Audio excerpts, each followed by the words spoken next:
Oh, kay meron pa doon kay Don Ramon eh. Meron pa doon kala sa bahay nila. Ganito rin.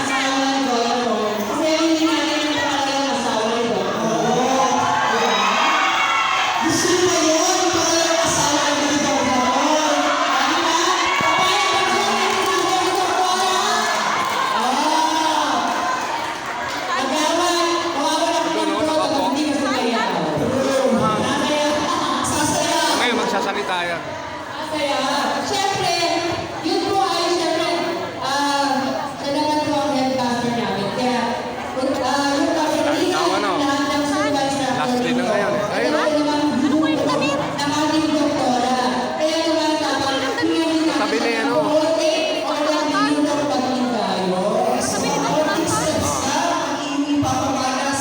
sa harapan ng presidente ng bansa. Pero mamaya natin yung pagawa sa pagpapakilala. Magsimula tayo sa pagpapakilala. Unahin natin ang siyempre ang mga batang mag-meaningful sa ating barangay.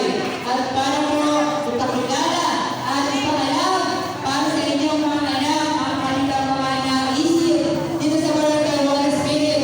Akin pong ipapakilala ang pinuno o ang magiging SK Chairman ng ating barangay, ang Amat Asenso Kabataan na isang scholar ng bayan. SK Chairman, Ha?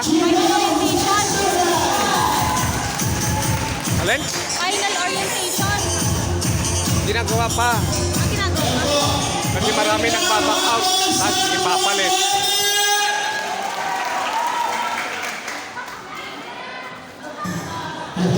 Ayan. Awin po, sa mga pagpalang hapon po sa lahat.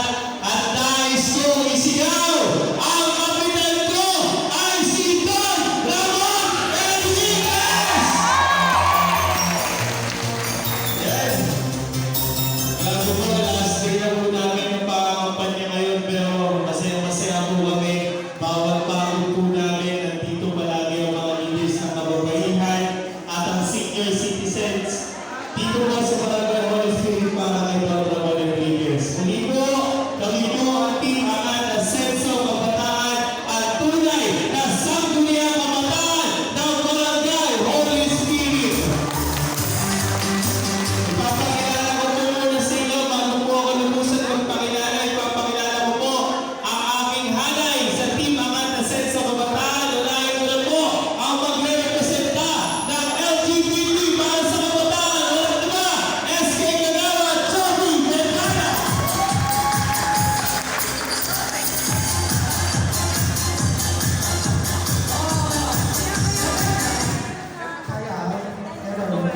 Magandang hapon, Tita San Manila! Sino iboboto niyo? Sino iboboto niyo? Ramon Enriquez! Yun lamang po, marami po ganun. Joke lamang po. Bago ko po muna simulan ang aking pagpapakilala, nais ko nang sabihin sa inyo na hindi po ako narito sa inyong harapan upang magbigay po sa inyo ng mabubusilang na salita at pangako po sa inyo para po ako inyong iboto. Malinawan po sana kung ano diba? Papangakuan ko po tapos hindi ko naman gagawin. Tama po ba yun?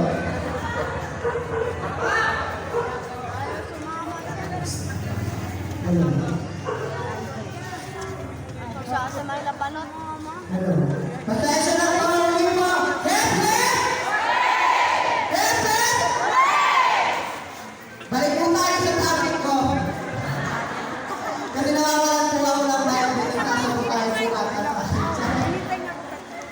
muli po, ako po si Joby Regalan, tumatakbong SK Kagawad sa ilalim ng partido ng Tinangan Asenso Kabataan. Ako ay nag-aaral sa Our Lady of Fatima University sa course of Bachelor of Science in Psychology. Hindi ko po mapasahin ang isip niyo, maging po yun, hindi po pwede yun. So, ang aking pagtakbo ng sangguniang kabataan ko ay nagdalayin po ng pag-iban at ang mga hinaling ng bawat kabataan ng Barangay Holy Spirit. Gusto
Nakikinig po. Palakpakan naman po natin!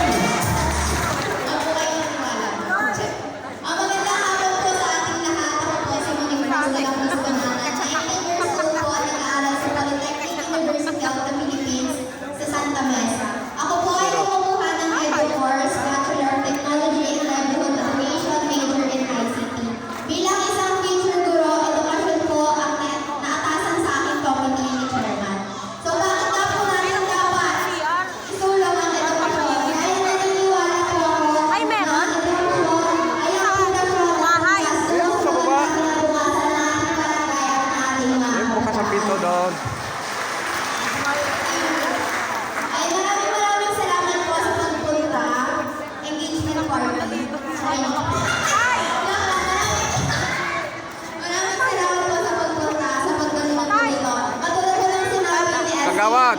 hindi po namin inaasahan na ganito karami yung pupunta. Kaya salamat po sa inyong suporta.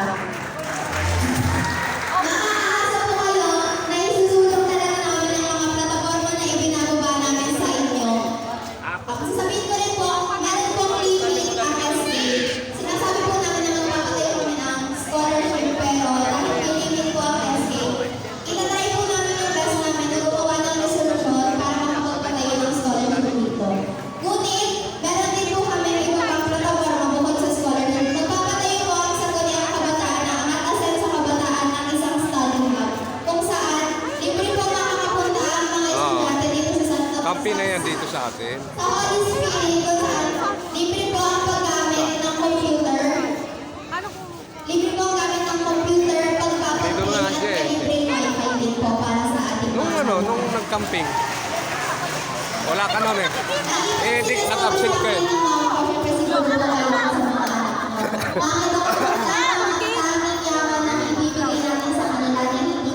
Eh, kumustahin mo si Sir? Ah, Sir. Napapatasin natin ang mga kabataan sa pamamagitan ng edukasyon. Muli po ako po sa Monique Rose de la Cruz Banana, isa SK Kagawad Aspirant. Humingi po sa inyo ng Eh, Don Ramon, parang pamilya ko na rin. Don Ramon. Kasi lagi ako sa kanila eh. Maraming salamat.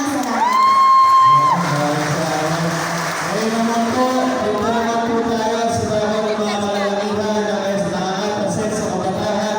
Isa po, the same lady sa hukbong kanan ng Pilipinas. Walang iba, SK Kagawad, JP Zamora. Bigyan mo dalawa. Hapon po sa inyong lahat.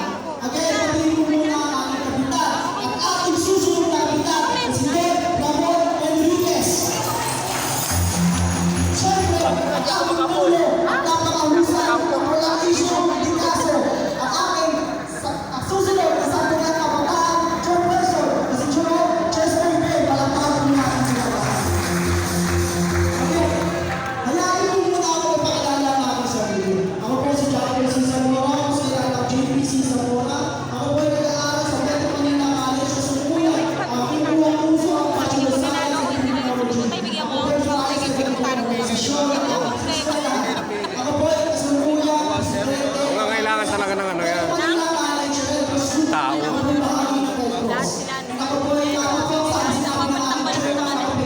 Siyempre. Mga pasaway. Mga pasaway na ano. Mga pasaway na sekretary ng mga barangay.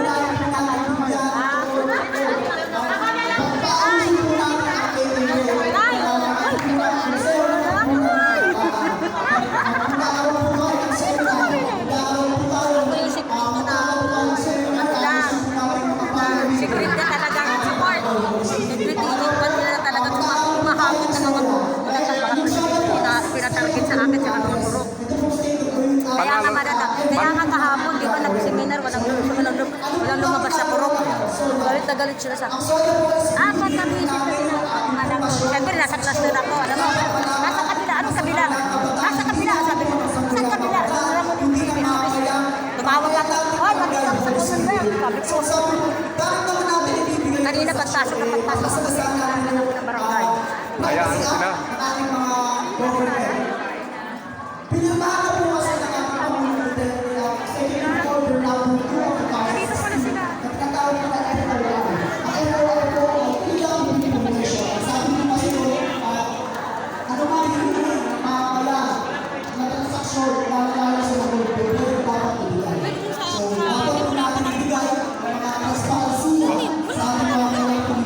dahil sa ating Bakit? Wala kang kukuhan?